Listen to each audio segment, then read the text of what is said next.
É, depois da quarta rodada do Campeonato Brasileiro de Futebol, quase terminada, porque estou gravando ainda faltando o jogo Palmeiras e São Paulo, que é um jogo muito importante, eu resolvi, a conselho de Isabel, fazer um videozinho comentando o que aconteceu no sábado e no domingo, mais importante a meu ver.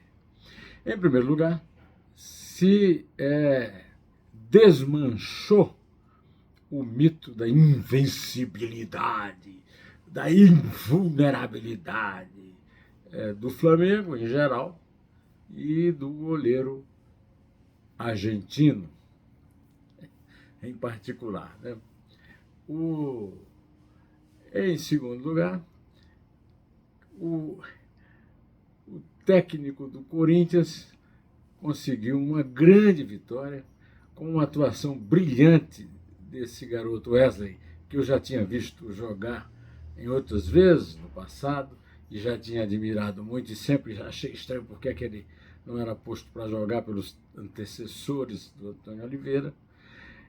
E eu gostaria de me concentrar nesses dois times de maior torcida do Brasil logo no começo, apesar de também ser necessário falar da pena, da tristeza provocada pela goleada sofrida pelo Vasco da Gama, um clube grande, um clube pelo qual eu nunca torci, ao contrário, sempre torci contra, mas que sempre esteve presente em grandes momentos do futebol brasileiro, como, por exemplo, no famoso Expresso da Vitória, nos anos 40 e 50. Os 4-0 do Criciúma foram fatídicos para o técnico argentino, que eu vi jogar muitas vezes, era um grande jogador, né?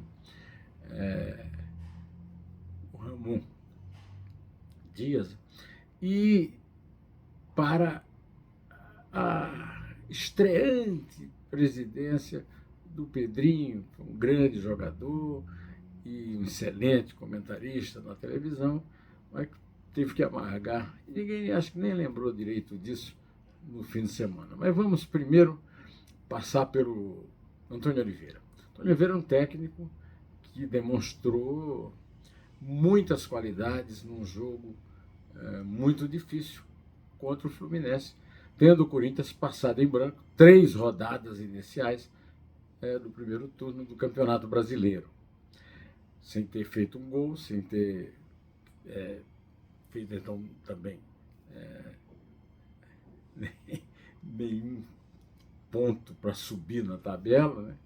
E frequentando já desde o começo a zona de rebaixamento. Olha, o que o Corinthians jogou contra o Fluminense foi a coisa mais óbvia do mundo, mas o futebol também é óbvio, né? E o Antônio Oliveira soube montar o time especificamente para um jogo contra o Fluminense, porque, por exemplo, eu sou fã desde menino. O meu primeiro ídolo no futebol foi o Gerson de Oliveira Nunes, quando jogava pelo Flamengo, nos anos 50. E o Gerson tem avisado faz tempo. Todo mundo está manjando esse jogo do Fluminense.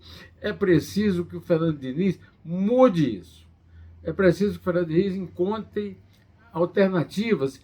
E isso foi claro no jogo de domingo passado, né? De ontem, que eu estou gravando, na segunda-feira, dia 29. O jogo foi no dia 28 à tarde. Agora, o Antônio, em vez de se aproveitar disso para ir à entrevista coletiva e falar da sua tática, o que é que ele fez para ganhar um jogo, elogiar, por exemplo, o belíssimo gol. Fazia muito tempo que eu não vi um gol lindo como um gol. Por enquanto é o troféu Puskás, né? O segundo gol do Wesley, quando ele driblou e pôs no chão, né, 2 vilões do Fluminense, né, o Manuel e principalmente o Felipe Melo, aquela anta. Né? Então, meus amigos, em vez disso, ele vai fazer queixa, né, das entrevistas, da cobertura da imprensa. Isso é mais velho do que Matusalém, pelo amor de Deus. Aproveita o tempo que tem e fala um pouco da sua vitória, fala um pouco dos meninos que você pôs para jogar e que brilharam. E olha, e não foi só o Wesley. O Kaká também que fez um gol de cabeça, que consagrou a vitória sobre o Fluminense de 3-0, acabando com a falácia do Diniz, né?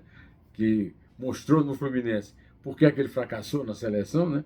Porque as seleções que disputaram com a brasileira, de muito inferior nível, terminaram jogando o Brasil lá, quase fora da classificação, nas eliminatórias da Copa do Mundo. Né? Bom, isso aqui é um detalhe, porque eu também não vou ficar falando aqui do técnico do Corinthians, porque ele perdeu uma ocasião excelente, mas eu não vou perder uma ocasião dessa de falar no brilho desses meninos que o Corinthians pôs para jogar e também no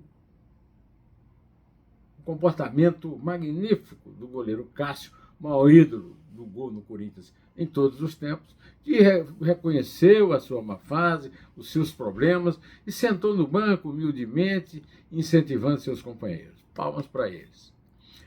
Para o técnico que o barrou, a pedido dele, para ele que pediu para ser barrado. Em relação ao Flamengo, eu sou Flamengo, nunca neguei isso, meu pai era Flamengo, herdei isso, meus irmãos são Flamengo, meu filho é Flamengo, uma das filhas minhas também é Flamengo. Agora, o que acontece com o Flamengo é que o Flamengo exagera, tudo no Flamengo é exagerado. Então, gastam fortunas com os jogadores e isso nem sempre realiza no campo. O time do Flamengo, que jogou com o Botafogo no domingo de manhã, às 11 horas, era um time indolente, vagabundo, preguiçoso e completamente fora do esquadro. O Botafogo ganhou com muito brilho, ganhou com uma retranca implacável, e isso faz parte do futebol. O Flamengo tinha que ter vencido a barreira deles. Não venceu porque não se esforçou, porque não brilhou. Como não vem brilhando há tempo. O Flamengo teve uma longa invencibilidade jogando contra time pequeno do Rio, e mesmo os grandes, que o Vasco já mostrou que não é grande coisa, o Fluminense acaba de mostrar que não é grande coisa, e o Botafogo foi, aliás, o único que enfrentou o Flamengo para valer no Campeonato Carioca, mas não teve o comportamento indolente de volta que teve o Flamengo nesse jogo. Agora, o Tite tem uma grande responsabilidade nisso, porque o Tite, primeiro ele vai para a entrevista, em vez de ele falar na entrevista, ele fica colocando auxiliar. Né? E ontem ele colocou lá o Kleber e veio com 3 desculpas absurdas. Né? Primeiro, a altitude de La Paz para explicar a vitória do Bolívar sobre o Flamengo. Ora, La Paz está a 3.000 metros de altura antes de existir. E quem foi jogar em La Paz sabe disso.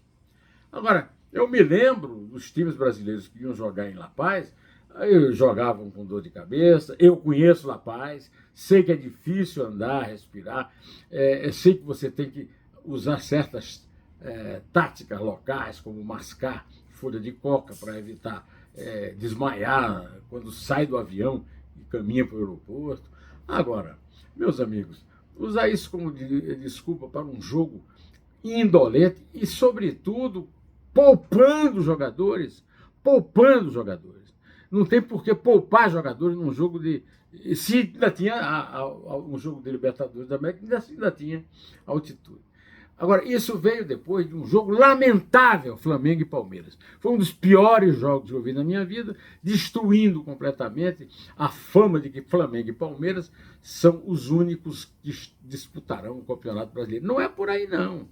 O Palmeiras tem um excelente técnico, o Abel Pereira é o melhor técnico do Brasil. O Flamengo tem uma excelente equipe, mas a equipe precisa querer jogar, e não está querendo. Aí vem com essa conversa. Não, contra o Palmeiras, jogamos de igual para igual. É para ganhar. Não. Aí a culpa é do gramado sintético.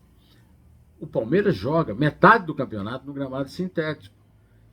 E é campeão, é bicampeão brasileiro. Não, é porque se acostumou. Bom, se acostumou, então é o seguinte, bota para treinar no mercado, no gramado sintético, quando tiver que jogar com o Palmeiras. Agora, culpar o gramado sintético, pelo amor de Deus, para quem quer ser campeão. Depois vem a altitude de La Paz, que é uma desculpa, desumano jogar em La Paz. E aí? Tem que jogar, vai lá e joga. O que não aconteceu. O Tite botou reserva para poupar contra o Botafogo. Agora, o time titular poupou jogando contra o Botafogo. Poupou. Ninguém se esforçou. Ninguém se esforçou. E outra coisa é o seguinte, esse departamento médico do Flamengo, hein? Os caras são poupados e saem todos contundidos. O melhor jogador do time, disparado, que é o Arrascaeta, saiu machucado. O equilíbrio do meio do campo, que é o chileno Eric Pulgar, saiu machucado. E os titulares que não jogaram em La Paz não jogaram nada no Rio de Janeiro. Não, o calor de 11 graus. O Botafogo jogou debaixo de chuva, o Botafogo jogou com neve no sábado de calor infernal no Rio, ou o Botafogo tem umas capas especiais que ele joga para a vida aí. Ora, vamos dar desculpa assim, como dizia minha avó, desculpa de cega, feira ruim e saco furado. Então, sai dessa de história que Flamengo e Palmeiras vão disputar o campeonato. Não sei se vão, não sei se não vão. Não estou aqui apostando nada. Eu estou só dizendo que se continuar, porque aí culpam tudo o Tite. O Tite leva lá o filho para explicar coisas e tal, e tem a culpa dele. Agora, o elenco do Flamengo é aquele que custou tanto do bolso da torcida e dos patrocinadores, que é obrigado a jogar até sem técnico. Até sem técnico. Eles se reúnem e se combinam, como dizem que aconteceu com a seleção campeão do mundo em 58, quando o Fiola foi obrigado a escalar Garrincha e Vavá no terceiro jogo da Copa para o Brasil não dar vexame. O Brasil foi campeão do mundo e revelou o maior jogador de todos os tempos, que foi o Pelé. Eu estarei sempre aqui, sem querer competir com meus amigos comentaristas esportivos, mas trazendo assim a pouca contribuição da minha longa prática de torcedor. Eu nunca joguei futebol, mas eu tenho uma longa prática de torcedor, primeiro em estádios e agora na televisão, desde que os estádios viraram essa selvageria, né? Essa cusparada. Antes de terminar, eu quero lamentar esse investidor do Botafogo, que perdeu uma grande chance de pedir desculpas a Leila Pinheiro do Palmeiras, a torcida do Palmeiras, depois da vitória do Botafogo sobre o Flamengo, aproveitando a vitória do Botafogo sobre o Flamengo, pedir desculpa. Não, esse cara é um desserviço ao futebol, esse tipo de capitalista. E espero que o Botafogo não seja contaminado por ele, que com as trocas de técnico no ano passado tirou o Botafogo, praticamente campeão, para fora do título. Bom, eu vou ficando por aqui, direto ao assunto, em té.